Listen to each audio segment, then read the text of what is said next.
From gentle windswept plains in the east to towering mountains in the west, Colorado is a home to a multitude of biomes and ecosystems.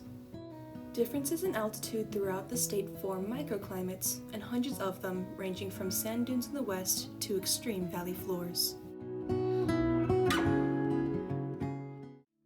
Imported from France during the American Revolution, lawns have become a trademark of the American dream and a classic symbol of affluence. But they're not as good as they may seem. The traditional lawn is made up of the three same varieties of grass: Kentucky bluegrass, fescue, and ryegrass. These take an enormous amount of water to maintain in comparison to native grasses. 1 acre of Kentucky bluegrass requires 700,000 gallons of water annually, while native grasses require only 215,000 gallons.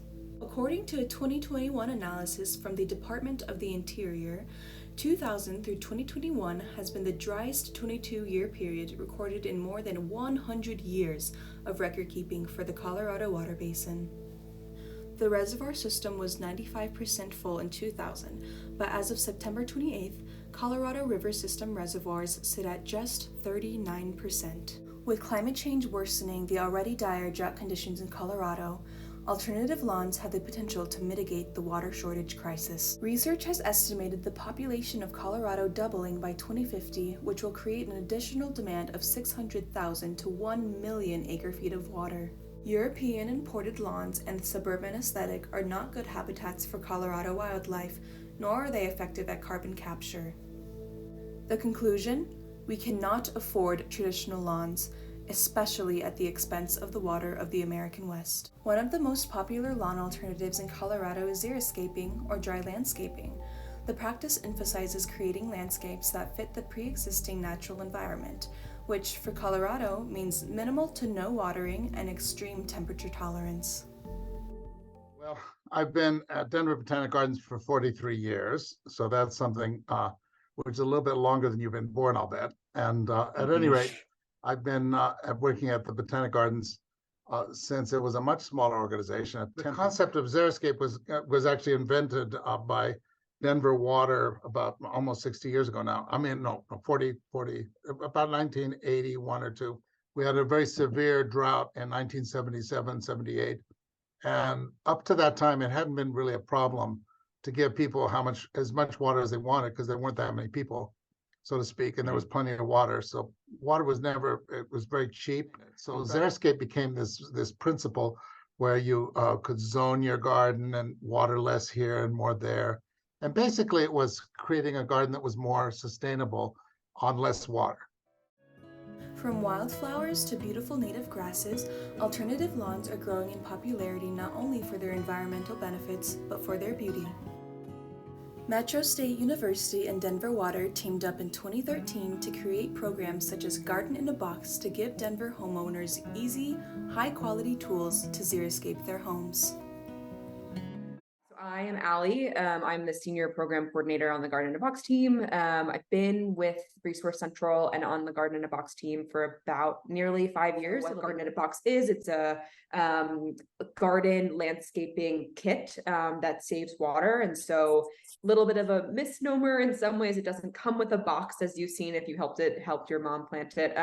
But that name just speaks to that it's a kit. So it comes with the plants that were already picked out for you from a local landscape designer. It comes with plant by number maps to help you map them out, as well as care instructions for planting, everything from planting and site preparation all the way through kind of caring for the garden throughout its life. So we did a study pretty early on in the program with Northern Water, who was kind of a leader and kind of helping think through these xeriscaping and water conservation programs, and found that on average, compared to Kentucky bluegrass, specifically lawn, a Garden in a Box will save, and xeriscape in general will save 70% of water compared to what you use on a Kentucky bluegrass lawn. So the fundamental building blocks of a xeriscape lawn are regionally curated wildflowers, a variety of types of shrubbery, and even consumable products meant to feed both humans and local wildlife. Walking around Denver, Colorado, there is an obvious growing interest in creating more sustainable, water-conscious lawns. However, a common issue homeowners face when exploring options to make their lawns more environmentally friendly is that native plants, trees, and information about them are hard to find at local nurseries. This means that due to convenience, most homeowners resort to the same varieties of grass and plants that are available nationwide at big box stores that are often severely over-chemicalized, not adapted to Colorado's arid atmosphere, nor pollinator friendly. The main purpose of a xeriscaped yard is to conserve drinkable water and enhance the natural ecosystem. Runoff from herbicides and nitrous oxide emissions from fertilizers used in traditional lawns acidify the natural habitat and push pollinators and naturally powerful carbon consumers out of urban ecosystems. Xeriscaped lawns encourage natural pollination cycles and don't rely heavily on consistent artificial maintenance. The fact xeriscaped lawns require less chemicals, electricity, and gas to maintain their beauty makes them sustainable, cost-effective solutions for environmentally conscious homeowners. Xeriscaped lawns are extremely beneficial to Colorado as we deal with consistent drought and are one of the driest states in the U.S. Colorado receives most of its precipitation via snow and rain with an average of only 18 inches a year. Considering that 40% of Colorado's municipal and industrial water is used for outdoor irrigation, lawns are the perfect place to begin conserving. In Novato, California, it is estimated that xeriscaping saved households 120 gallons of water a day. According to the EPA, 9 billion gallons of water is used on landscape irrigation nationally per day. If we implement these water-saving alternative lawns throughout not only Colorado, but nationally, we will observe a large decrease in water usage. From transporting to heating, water is expensive and environmentally taxing. By using alternative lawns, we can reduce our greenhouse gas emissions, conserve water, and promote biodiversity.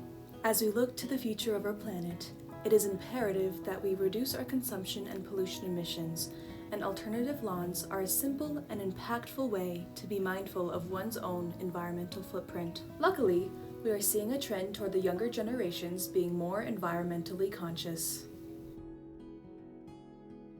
I'm very excited by the fact that when I go to plant sales now and when I go to nurseries, they're full of young people. And most of them live in apartments, so they're only looking at plants in pots. But I feel that people under the age of really 35, 40, 30, I have a much greater awareness of the issues at hand and a much greater love for plants and the outdoors than their parents did. So I think the future is secure. I'm very excited about them because eventually they're going to buy homes. And when they do, I think they're going to be doing the kind of gardening that I like the most. And so, yeah, I'm absolutely optimistic about the future.